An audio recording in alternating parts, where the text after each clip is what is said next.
We are going to move to our message series for today. We call this series Rescue Story, and you are getting in on one of the last two messages in this series. There's 12 books and 12 chapters in the book of Daniel, and Daniel is one of the most fascinating books in the Bible. If you've missed anything we talked about in the past, you'll hear me refer back to some stuff. You can always go onto our YouTube site, our YouTube page, or onto our website and check those out. They're available free of charge there for you to look through. But if you have your Bible today, I want to encourage you to grab them and open them up to Daniel chapter 11. If you don't have a Bible, you can grab one from the seat in front of you. In fact, if you don't have a Bible at all, you can even take that one home and just call it yours. And if you're using that pew Bible like I will be this morning, then we're going to be on page 895. Now, Daniel is a prophet from the nation of Israel. He was captured as a child and moved over to the nation of Babylon. And not only does he live throughout the dominance of the Babylonian Empire, but when the Persians come and take over under King Cyrus, he rises to the top of his kingdom as well and becomes one of his top advisors.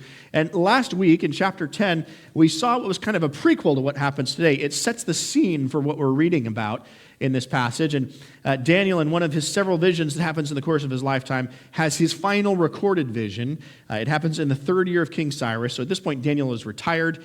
He's already in his 80s. He's outlived by far the populace. All of his close friends he grew up with are now passed away. And Daniel, in this third year of Cyrus, gets this vision. And what happens is that he has this vivid as day image that happens where an angel across the Tigris River starts to talk to him.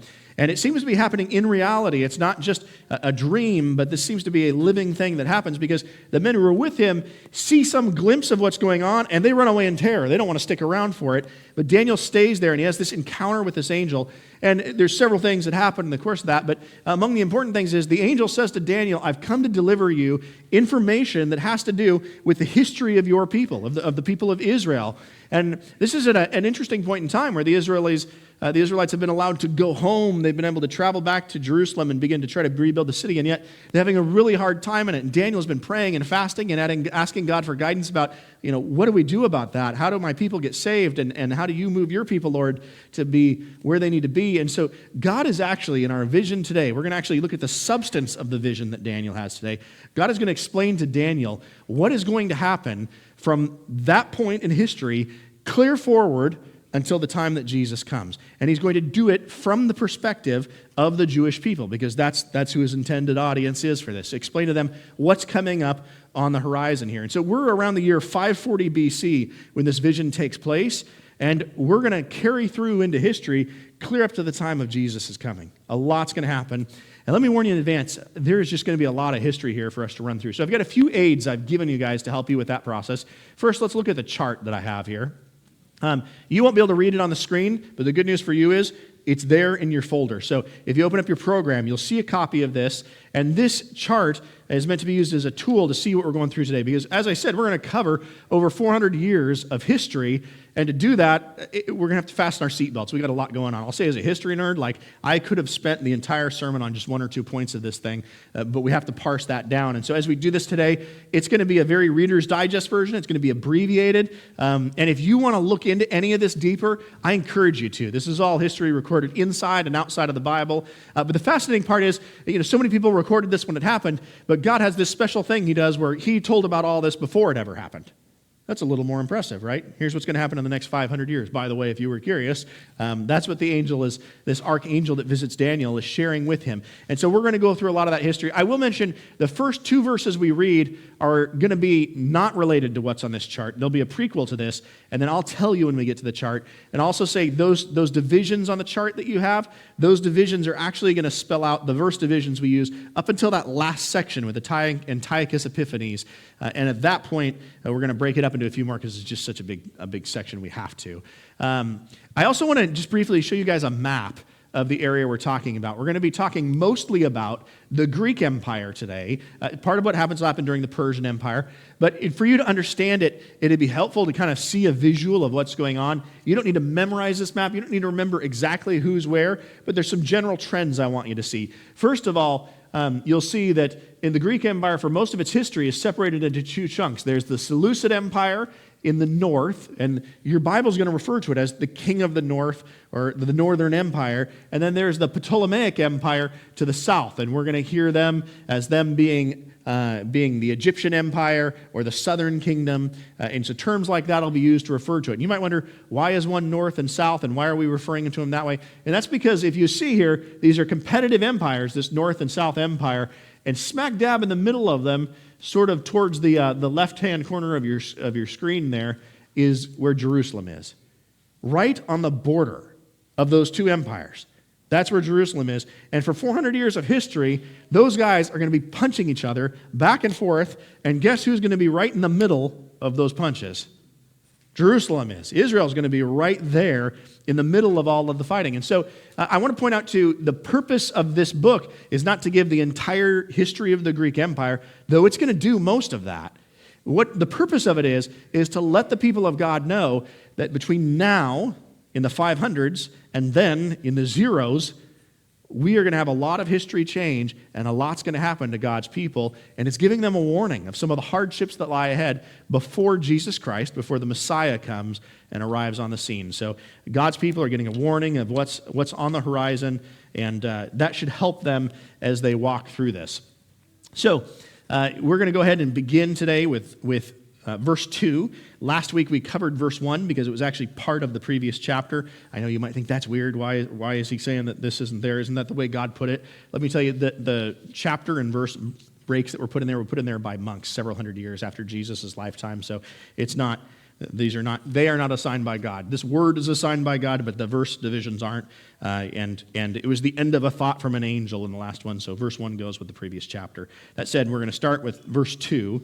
And we're going to be jumping around a fair amount. I mean, just verse by verse going through this. There's a lot to cover, like I said. And I'll tell you, the first time I read this passage, I don't know how you guys have felt. Maybe some of you have read it before. I scratched my head and thought, what on earth is going on here? And a good knowledge of ancient history is going to help us to see it. And I think if you watch, I think you're going to be surprised by how precise God actually is in foretelling the whole history of the people of Israel throughout this 400-year intertestamental period, this time where the Old Testament ends before the New Testament begins again. Some people call it the silent years, and the funny part is it would be silent except for the fact that Daniel spells out everything that's going to happen.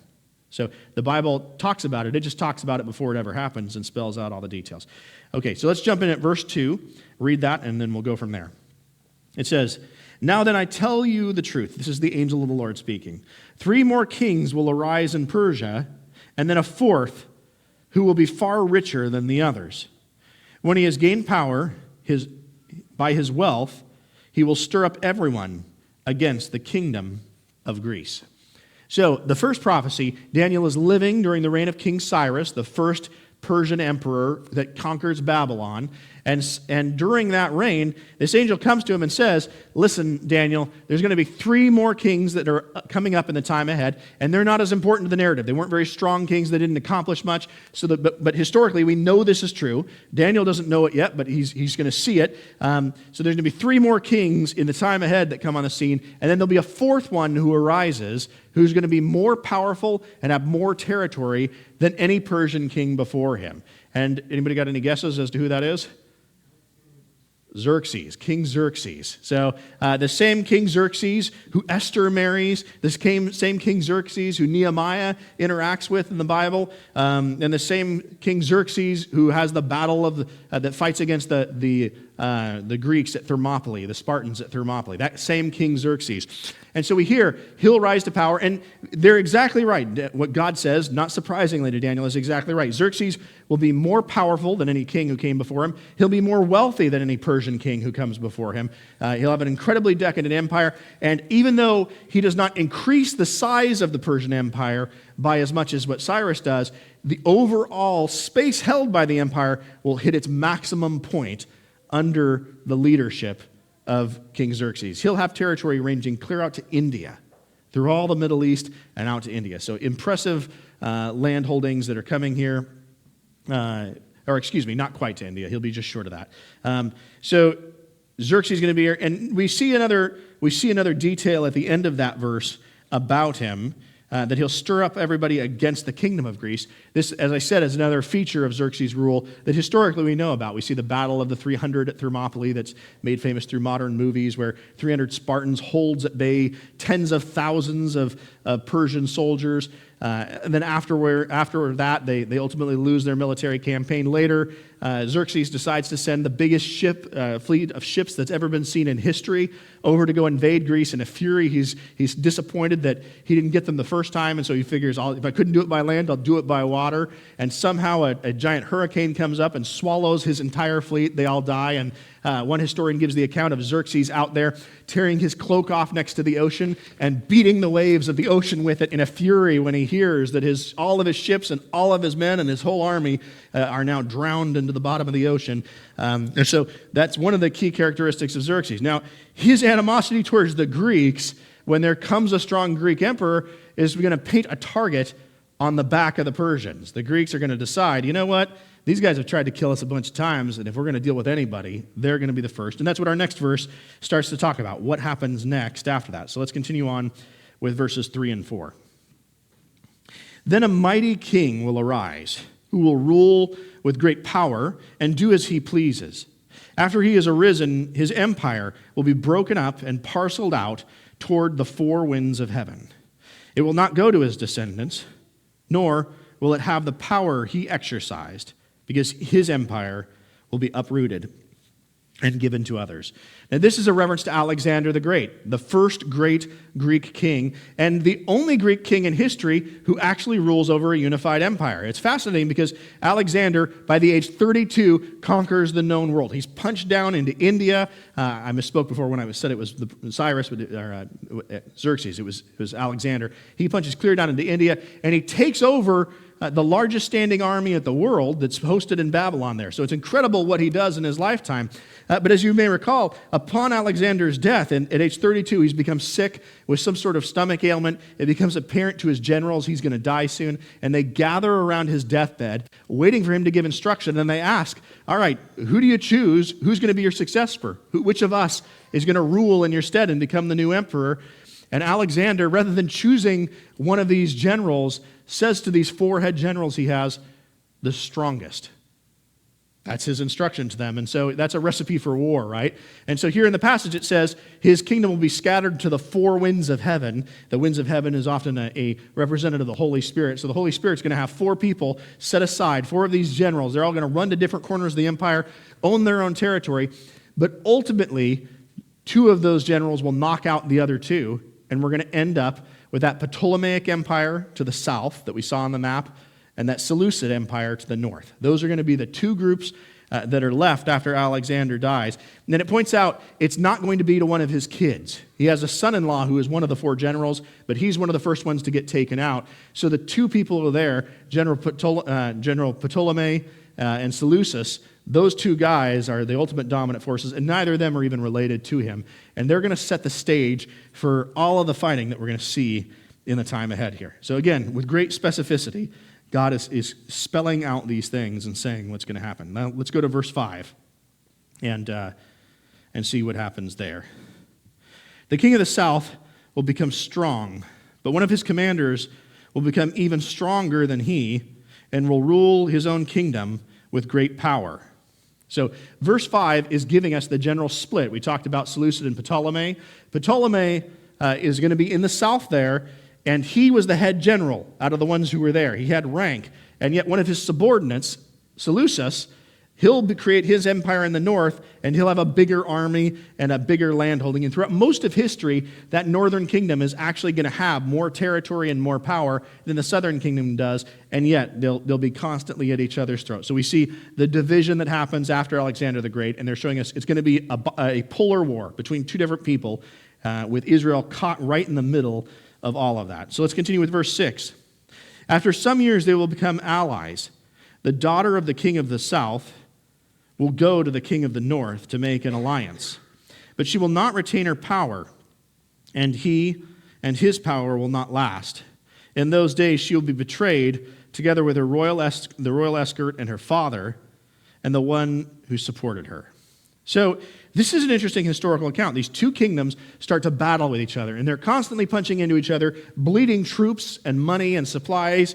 And so eventually, the northern and southern kings get together, and they decide, we should do something about this. And that's number 6 on your chart there. That's Antiochus II and Ptolemy II, who are working together here to come up with an alliance. And what's decided is that Ptolemy in the south offers his daughter, Bernice, and he offers her in marriage to Antiochus II. Now, the one complication with this is that Antiochus II is already married. And in fact, not only is he already married, but he's already got kids, even kids who are heirs to the throne. Now, how do you suppose his wife felt about all of that?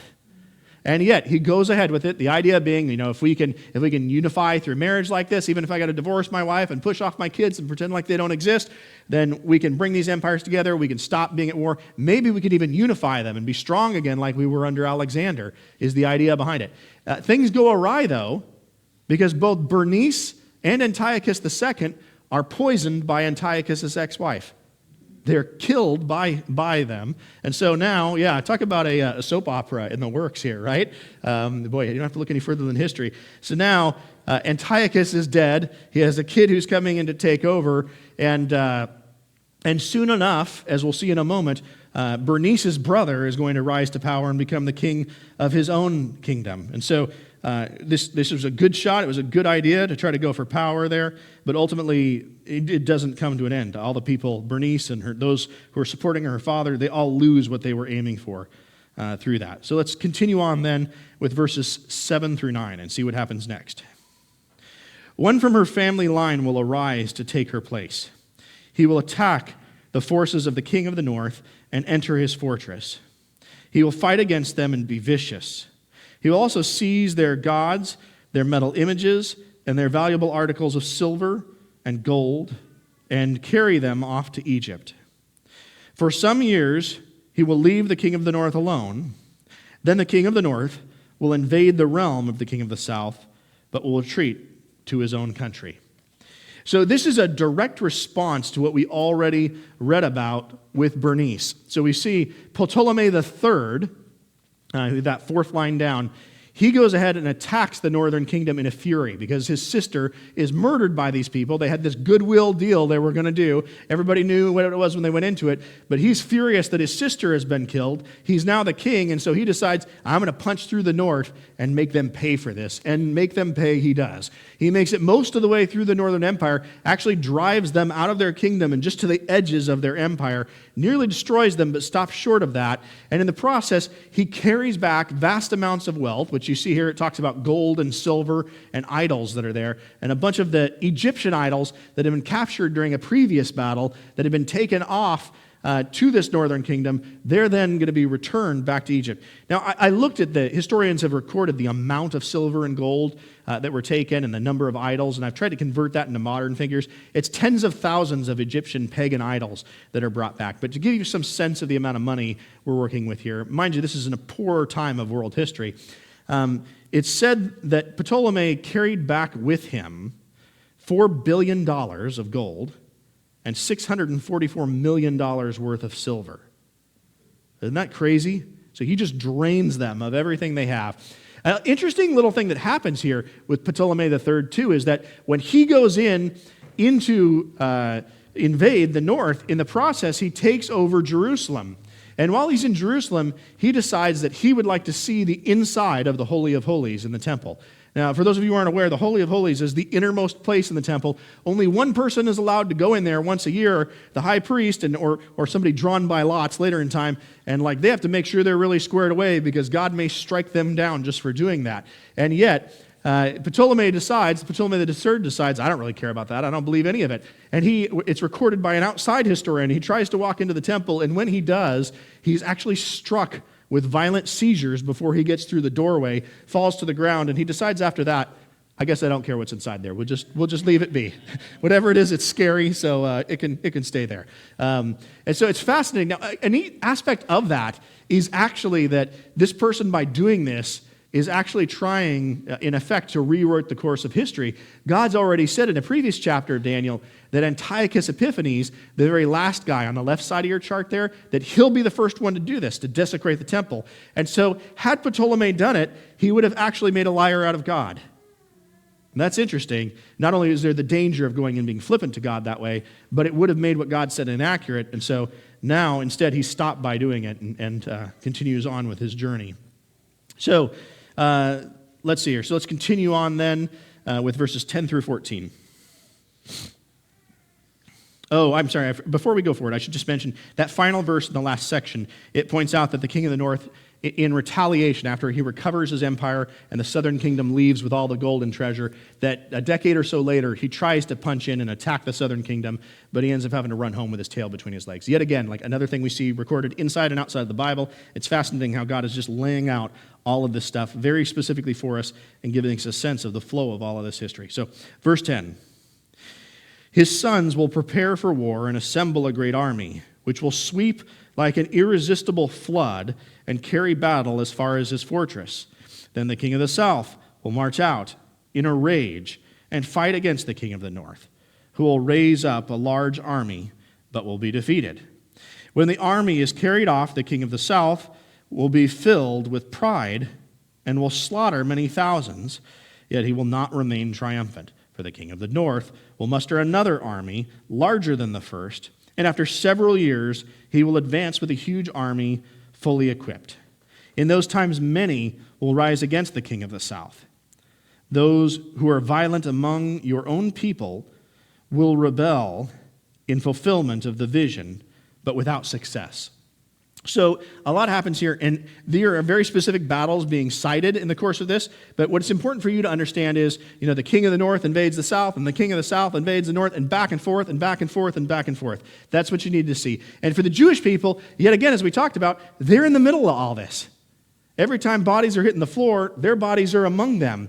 And for them, they start to think, right now, the people in the south are ruling us, but actually, I think the people in the north might be nicer as they continue to pass back and forth between people's hands. So that final verse notes that actually the Jewish people are going to start to get so swept up in the conflict that many of the more violent tending people in Jewish society are going to say, you know what, I'm going to go fight with the Seleucids to try to overthrow the Ptolemies because I just hate this and I'd rather be unto them than them.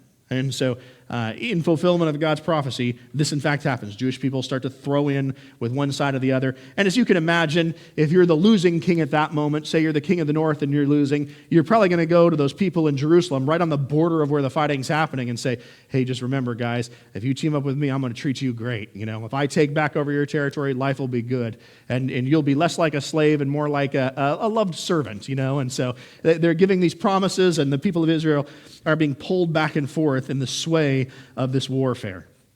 So we just summarized dozens of years here of history. Let's pick back up then at verse 15 through 16 and see what happens next. Then the king of the north will come and build a siege ramp and will capture a fortified city. The forces of the south will be powerless to resist. Even their best troops will not have the strength to stand. The invader will do as he pleases. No one will be able to withstand him. He will establish himself in the beautiful land and will have the power to destroy it. So we have moved on to a different king here in 15 and 16. We've now had Antiochus III, or Antiochus the Great, introduced to the narrative. And Antiochus comes on the scene, and the reason he's called the Great, that wasn't his God-given name. The reason he's called Antiochus the Great is because of this very thing that he does. He comes, rounds up his army, and he marches into the Egyptian or Ptolemaic kingdom and stomps on them like nobody ever has before. He pushes them to the very edges of their empire, brings back vast amounts of gold, captures several fortified cities, and then turns back and comes back towards home after doing it.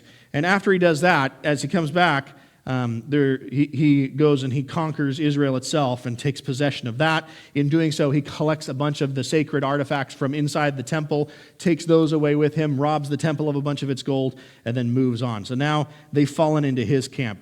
Now, Antiochus the Great is actually, we're going to see him in several, you'll see in several verses ahead, his name keeps reappearing. He is considered to be the strongest of these kings, or one of the most successful of these kings in his time. He's going to actually accomplish a lot, but by the time his life is over, they're not going to call him the Great anymore. The opinions about him will change quite a bit, and so we'll see that. So let's go ahead and go on to verse 17 and see what happens next. He will determine to come with the might of his entire kingdom and will make an alliance with the king of the south. And he will give his daughter in marriage in order to overthrow the kingdom, but his plans will not succeed or help him. Part of why Antiochus the Great turned back after he raided Egypt was because Rome was becoming a political ally of the Ptolemaic Empire. Now, a reason Rome would want that is because this northern Seleucid Empire, it borders Rome. So the Seleucids are actually a danger to Rome, and as we'll see, they'll make that a reality in not long. But if they can reinforce a threat to the Seleucid Empire and southern border, that's good for them. That politically, it makes sense to keep this empire destabilized by having people who hate them here and people who hate them here. And so he turns back and comes back from that, and yet he's sacked the southern empire and done a big amount of damage to it. And now the question is, what do I do from here? He has the option to go try to invade it again, totally take it over, put his own king in place, but the sheer amount of treasure and manpower he's going to kill to do that is vast. And so the king of the south dies, and his 10-year-old son is put in place to take his throne. And so Antiochus the Great gets an idea. He has a daughter by the name of Cleopatra, and to be clear, this is Cleopatra the First, the Cleopatra you've probably heard of in the days of Mark Antony and Julius Caesar. That's Cleopatra the Third. We got to go down the line of history to find her later on. Although this person is one of her ancestors. This is a very significant ancestor who she's named after. And so he has this beautiful daughter named Cleopatra the First, and Antiochus gets this idea. I'll arrange a marriage, and I'll have my daughter, Cleopatra, sent down to the Ptolemaic Empire, and we'll marry her off. She's a teenager at this point, in her upper teenage years. We'll marry her off to their king. Now, mind you, the king's 10 years old. Boy, talk about robbing the cradle. And actually, it's said that it takes 4 years before they consummate their marriage. So the son will be 14 before he gets there.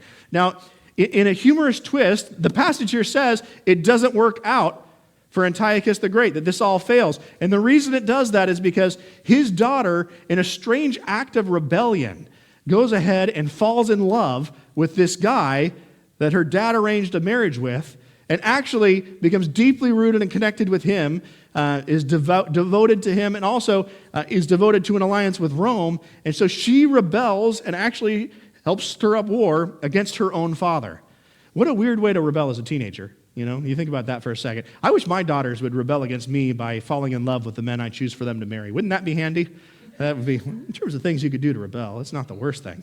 But in this case, it's working against Antiochus, because he thought if she's on that throne and if she's there, she can control that 10-year-old kid and tell him how it is, and we'll own that place. We won't even have to fire a shot. It'll just be ours. But that doesn't work out. His daughter betrays him. Falls in love, and all of his plans fall apart. Now he's lost a daughter and not even gained the empire. All right, so let's continue on with verses 18 and 19. Then he will turn his attention to the coastlands and will take many of them. But a commander will put an end to his insolence and will turn his insolence back on him. After this, he will turn back toward the fortress of his country, but will stumble and fall and be seen no more. Antiochus is frustrated towards the end of his life. He's gone and militarily tried to conquer the south, and that largely worked, but didn't fully work. And then he married off his daughter, thinking that would fix it, and that didn't work. And so finally he decides, I'm going to go and punch into Roman territory, and I'm going to take over Thrace, one of their areas along the Mediterranean coast to the west. And so he goes over, and he initially is successful in doing that. He begins to take over land, and then he actually starts to encounter the Roman army, and things change a little bit. And so in the year 191 BC, there is another battle of Thermopylae, not the one with the Spartans, but the Romans read their history enough to know, hey, this isn't a bad place to fight somebody. And so despite the fact that Antiochus the Great has 80,000 troops with him, His army is knocked to a standstill at the Battle of Thermopylae in 191. And then later on in year 190 in Smyrna, his 80,000 troops are utterly obliterated. They're destroyed. Funny little note in this, Hannibal of Carthage, who you may have heard about in history, is actually the person who encouraged him to go and attack the Romans to begin with, and it turns out to be a tragic mistake. So the Romans have some consequences. They defeat him soundly. He has to surrender to them, and the Romans come up with some conditions. They say to him, you can go back to your kingdom, Antiochus, and you can rule again there, but we have a few conditions for that. First off, his son, who is the heir apparent to the throne, is taken by the Romans as a prisoner back to Rome, and he's held there in captivity. And the idea is they'll hang on to him, and when the time is right, they'll let him go, and they'll have indoctrinated him enough that he'll be a good little boy for the Romans, and he can come back and rule his empire. And so they bring him with them. And on top of that, Antiochus the Great has now being viewed as his people as not being so great. The Romans have said as a condition of his surrender, you can keep your kingdom, but in rough modern value, they say, we are going to need $1 billion a year of money out of your kingdom, or else we're coming and we're finishing the job. And so Antiochus comes back having lost tens of thousands of men in an embarrassing military defeat. And before he even gets back to his royal throne room, his own people form a mob and they beat him to death in the streets. They kill their king, and so he fails to have accomplished what he needs to and is in rough shape. So we're now going to jump on to verse 20, and we're going to hear about a person who's a blip in the radar after him. There's somebody who takes over for him for a short time in the absence of his son. As I recall, it's his brother. So it's Seleucus IV who will jump in. And so verse 20, it says, his successor will send out a tax collector to maintain the royal splendor. In a few years, however, he'll be destroyed, yet not in anger or in a battle. Notice that last line, but not in anger or the battle. So Seleucus IV is then takes over and begins to reign in his brother's place. And when he does, he has a very short-lived lifespan of doing so. He has a tax collector who's sort of a fixer for him by the name of Eliodor. And Eliodor is the guy you send in if you have to hit somebody over the head with a hammer to get money from them. So he goes all throughout the empire and starts collecting money. In fact, he goes to Israel itself and starts stripping it of whatever valuables he can, even inside the temple. But Eliodor, after playing the job of tax collector for a while, decides that he would rather have the job of king. And so he comes in and ambushes the king, Seleucus, and kills him. Tries to take the throne, but is actually stopped from doing it by one of the previous king's sons, Antiochus the Great's sons, who was never supposed to take the throne. And so that's who we're going to hear about next, and he'll be filling out those final verses in this section, starting in verse 21. So we'll go with verses 21 through 24 next. He will be succeeded by a contemptible person who has not been given the honor of royalty. He will invade the kingdom when its people feel secure, and he will seize it through intrigue. Then an overwhelming army will be swept away before him. Both it and a prince of the covenant will be destroyed. After coming to an agreement with him, he will act deceitfully, and with only a few people, he will rise to power. When the richest provinces feel secure, he will invade them and will achieve what neither his fathers nor his forefathers did. He will distribute plunder, loot, and wealth among his followers, and he will plot the overthrow of fortresses, but only for a time. Okay, so a bunch of details about Antiochus here, and we've heard about him in previous chapters, so we'll see some of these things hashed out a little more. So we see that Seleucus is succeeded by Antiochus IV Epiphanes, and that, again, those aren't their normal names. Epiphanes means the exalted one, so he's claiming divinity here. We see, in fact, the last Ptolemaic king over on the right-hand side of your chart, his last name he used was Epiphanes. He was calling himself the exalted one too. And let me mention, we're going to have a whole bunch of different Ptolemaic kings that we're going to rotate between on that side of the line. In fact, there's even going to be some brothers who battle each other for that southern kingdom. And at one point, one of them will be in Antiochus' jail. So there'll be a big mess with all of that. We don't need to know their names as much. But Antiochus, he comes into power, and he does it not because he's the rightful ruler, but because he is part of the family, and he leverages the connections he has, and he goes up and he charms and sweet talks people. We hear through historical accounts, he uses things like flattery. Boy, things are just not going well for our empire right now, but if somebody like you helps somebody like me, maybe we could actually make this right. We could fix this place. And so he starts sweet talking people, and pretty soon he's actually taking over. Ironically, the rightful heir, who was in Rome, is during that time frame being transported back by the Roman government to take over his kingdom. But by the time he gets there, there's no kingdom left for him. Antiochus owns it. He raises up a large army, and he and the king of the south immediately have a war. They immediately start battling against each other. And you'll notice there's a verse that talks about, in verse 22, it says that an overwhelming army will be swept out before him. So he'll deal with the king of the south, and we'll see more details for that later. Both it and the prince of the covenant will be destroyed. There's some disagreement about what the prince of the covenant means. Some scholars say that's talking about the king of the south and his people will be betrayed. But what I would suggest to you is we're actually talking about, because the word covenant is used here, which often refers to the agreement between God and Israel, that during this same time frame, Antiochus is approached by the younger brother of the chief priest. And the younger brother of the chief priest comes to him with a deal. Antiochus had already appointed the chief priest and allowed him to come into office, but the younger brother comes to Antiochus and says, if something were to happen to him and he wasn't around anymore, I would pay you a lot more money than he does. And Antiochus agrees to this. So the chief priest's younger brother in Israel murders him and takes his throne, takes over for him, and this prince of the covenant, this person who is in charge of the religious practices of Israel, he ends up dying. Wouldn't that be a bad way to get a pastor? Hey, how'd you get your pastor? Well, he murdered the last guy who was here, and so, it seemed like we just let him stick around after that. Kind of a rough system there, but that's exactly what happens here.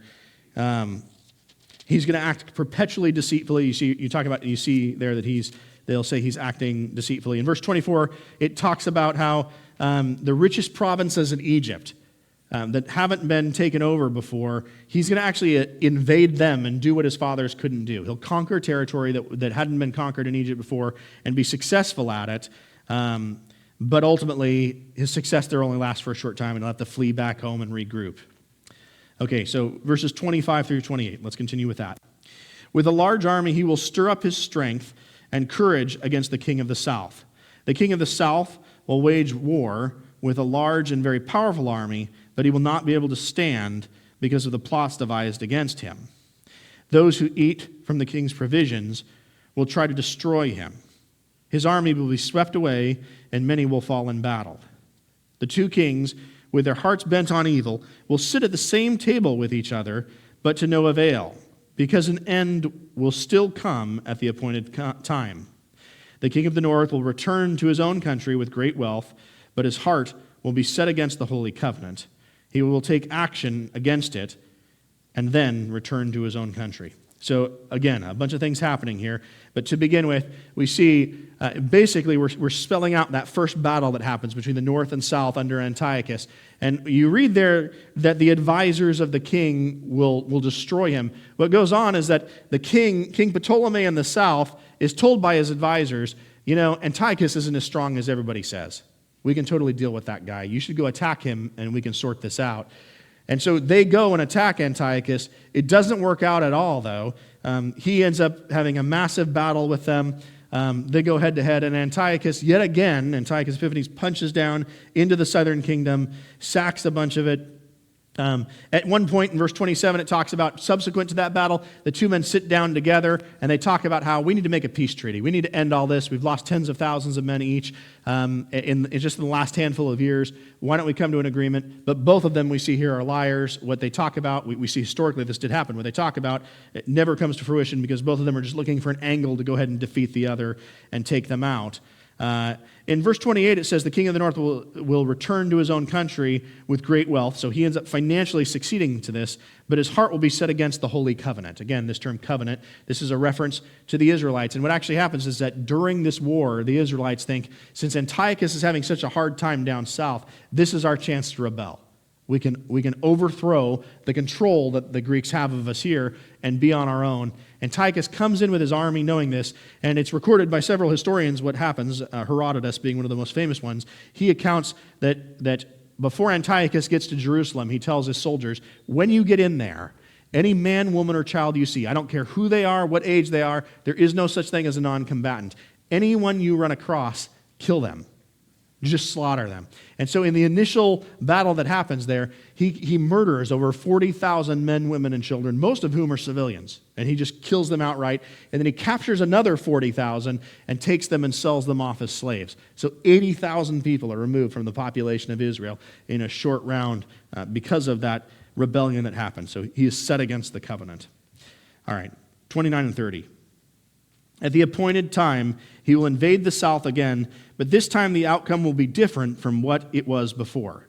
Ships of the western coastlands will oppose him, and he will lose heart. Then he will turn back and vent his fury against the holy covenant. He will return and show favor to those who forsake the covenant. So Antiochus IV once again builds up a huge army. Several years later, he punches in again to go take over the Ptolemaic Empire, and he is on the cusp of doing it. He runs them to the edges of their empires, and about that time, a bunch of ships from a place called Shittim, which is within the Roman Empire, a large fleet of Roman soldiers, sail south to where the Ptolemaic Empire is, and the Roman ambassador comes out and has an encounter with Antiochus. And it's fascinating because this is just an ambassador from a faraway place. He has some military force, but it's not super substantial. He's got some troops with him, but not enough to really win this fight. But he goes up to Antiochus, and he has one of his servants go and draw a large circle around Antiochus and his counselors. And he tells Antiochus and his advisors, before you leave this circle, you are going to decide whether you're at war or not. Continue forward into the Seleucid Empire, and you're at war with Rome, or put your tail between your legs and walk out right now, and you can be at peace with us. And fascinatingly, Antiochus decides, you know what? I don't want any of that. He's seen what Rome can do and the power of them. He's seen what happened to his father, Antiochus the Great, when he went over there. And so he says, you can have it, and he walks away and ultimately returns to his own country. In the process of that, he is in a fury, and it says, verse 30, halfway through it, it says, and then he'll turn back and vent his fury against the holy covenant. So he is going to come back, and as is often the case in history, it's fascinating, we see this repeat itself. For some reason, when generals or kings suffer embarrassing military defeats, sometimes their solution is, you know what would help? Is if we just killed a bunch of Jews. Let's just kill a bunch of Jews and it'll make it better. And maybe he's worried about the cultural division of having a different belief set there, but he goes and takes it out on the Jewish people, and that's what we'll see summarized here in verses 31 and 32. It says, his armed forces will rise up to desecrate the temple fortress and to abolish the daily sacrifice. Then they will set up the abomination that causes desolation. With flattery, he will corrupt those who have violated the covenant. But the people who know their God will firmly resist him. And so here, Antiochus, we've seen this summarized actually in another prophecy of Daniel, but in effect, we can see Antiochus comes into Israel. He empties out the temple. He allows some of the priests who are there to stay there, but then he goes and he sacrifices a pig on the altar in the temple. He takes that pig flesh, which is unclean, forces the priests to eat it in order to make them unclean, and then he goes in and sets up shrines and brings in other pagan priests from his religions and fills the temple with them. And the final straw is when Antiochus goes ahead and goes into the Holy of Holies inside the temple, and he sets up a shrine to Zeus or to Jupiter, depending on what name for him you use, sets up a shrine to him right there in the Holy of Holies, and that's what causes the Jewish people to ultimately rebel. The Maccabean revolt that we can read about in the apocryphal books of 1st and 2nd Maccabees, that's triggered by this very event, and they recount it themselves in that. And that final verse tells us there's going to be people who are Hellenistic Jews who have left Judaism behind and have been so caught up in the Greek culture that they aren't even Hebrew anymore, that they don't even value what Hebrews value. They've left Yahweh behind, and they're going to team up with him with flattery. He's going to convince them, you're more like me than you are like them, and we should fight them anyway. And yet there'll be some devout Jewish people who say, yeah, you know what, we can't allow this to happen. This desecrates the sanctuary, this abomination of desolation. It's utterly unacceptable. We have to go to war against the Greeks for this because this kind of insult is just too much. And so those people will actually fight and will ultimately have a time where they regain independence from the Greeks. They actually will have a season of having a free Greek empire because of this. All right, so let's finish it out. Again, we're going to verse 35 today, so verses 33 through 35. Those who are wise will instruct many, though for a time they will fall by the sword or be burned or captured or plundered. When they fall, they will receive a little help, and many who are not sincere will join them. For some of the wise will stumble, so that they may be refined and purified and made spotless until the time of the end. For it will still come at the appointed time. Now, this final section we read is giving us a summary of what's going to happen from this time of Antiochus moving forward. And that is that it's just going to be chaos for the Jewish people. They're going to constantly be stuck between competing empires. Some will pick up swords out of faith and try to free themselves, and they'll die for it. Some will hold tight to the faith, and they'll be persecuted for it, but God will refine their character through that persecution. And from this time leading up to the year of Jesus, this is what it's going to look like for these people. It'll be in the 60s AD before Julius Caesar comes to power, and then suddenly these people will be subject to him. They'll be under the Roman Empire. But for all of this time, they're just going to be between different political factions, waiting for the time for the Messiah to come. Now, I want to point out with this, it's fascinating. Many scholars argue that Simeon and Anna, who are in the temple, who recognize Jesus Christ when he's born, that the reason they know the time of the Messiah is coming is because they read this very chapter. They studied God's word well enough to know, okay, well, we've seen Antiochus, and that's the last king they talk about, and now we've got this intermediate time, and we've certainly seen that happening, so sometime soon we should see the Christ. And so these people, hundreds of years later, are going to be able to see what's happening. And I want to point out with this, notice how specific all of this is. I mean, I know it's kind of dizzying to go through all of this history, but we basically covered all of the Greek and Persian Empire history and Roman leading into the time of Christ, all in one chapter. And that would be impressive if you could write this down off the top of your head and do it, right? But Daniel is doing that because God told him 500 years before it all occurred. Imagine that. In fact, this is so specific, this chapter in particular, that many liberal scholars look at this and just say, it's impossible. There is no way any person could predict this stuff. And if you come to the table of considering whether God is real or not by just saying, no, he's not, and I refuse to believe he is, well, then that you're left with few conclusions here. The fascinating part is, when you look at the documentary evidence for this, it does absolutely predate what happened here. In fact, back in Jewish history, on that third line down in your chart, when we look at the life of Ptolemy II, during his lifetime in the year 270 BC, the Jewish people had become so indoctrinated into the Greek culture that actually, for most of them, their first language was Greek. They could kind of passingly make their way through Hebrew, but they didn't know it super well. And so there was a desire among the Jewish people to create a Greek translation of the Old Testament. And so 70 scholars gathered together, the best scholars in the whole world, came together and began to work on a translation of the Hebrew Old Testament, of the entire Hebrew Old Testament, into Greek. And in the year 270, that work, which we now call the Septuagint, which is the word for 70, that LXX, or sometimes the letters, the Roman numerals for 70, you'll see to represent that. The Septuagint was completed. Now, I point this out to say that for those who claim Daniel must have been written after this, that somebody else must have just said they were Daniel, and then they scribbled this all in a book, and they're like, oh, look what happened last week. Let's put that in there. There we go. That's impossible. The year 270, less than halfway through all of these events, right at the top of your chart, that's when the Septuagint was written. And by the way, for the Septuagint to have been written, they would have to have Hebrew copies of the Bible itself. If you didn't have a whole bunch of copies of it, you couldn't have made the translation. And so, obviously, Daniel wrote this when Daniel said he wrote it. And so that raises some questions. It's interesting to me that oftentimes Christians are made fun of, and it's represented as if the Christian belief in God is an anti-intellectual thing. Can somebody give me a naturalistic explanation for how Daniel, 500 years before all this happened, laid it all out? There isn't one.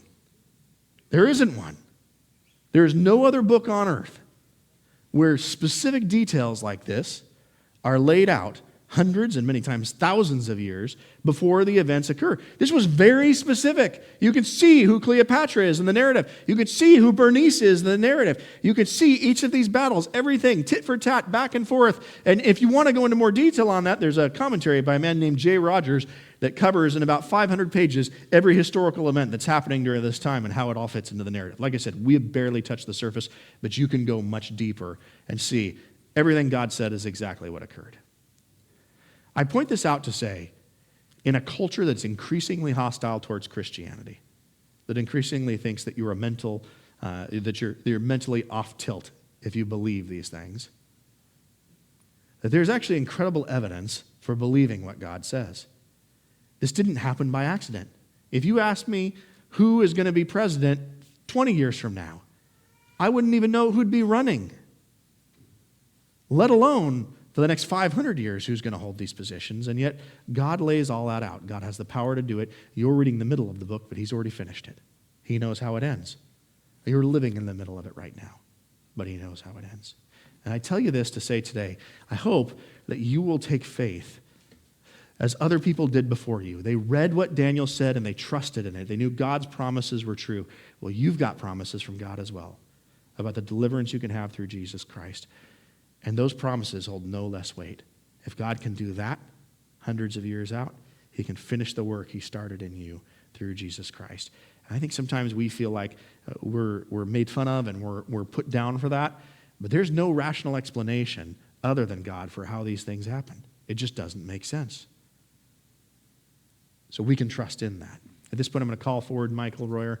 He's going to lead us. Amy's going to come up and play some music. And they'll lead us out in the conclusion of our service with communion and offering. As they do that, I'll ask you guys to join me for a moment of prayer. Heavenly Father, we thank you that we don't have to just believe in something arbitrarily. You don't ask us to believe in something imaginary, but something real that has real evidence. Lord, as true as your word is, as faithful as it is, as consistently as it calls out history with the casualest of ease before it ever happens, I pray you'd give us faith to follow what you say now about the redemption we can find through Jesus, about the new life through him. Lord, many of us have experienced this. We've seen for ourselves how Jesus can change our hearts, how he can fulfill his promises. I pray today that we would take new steps in clinging to that and realize that there's no other rational conclusion to come to. There's no natural way to explain the gift of your word and what you've done through it, as we've seen demonstrated today. Lord, we thank you, and we pray these things in Jesus Christ's name. Amen.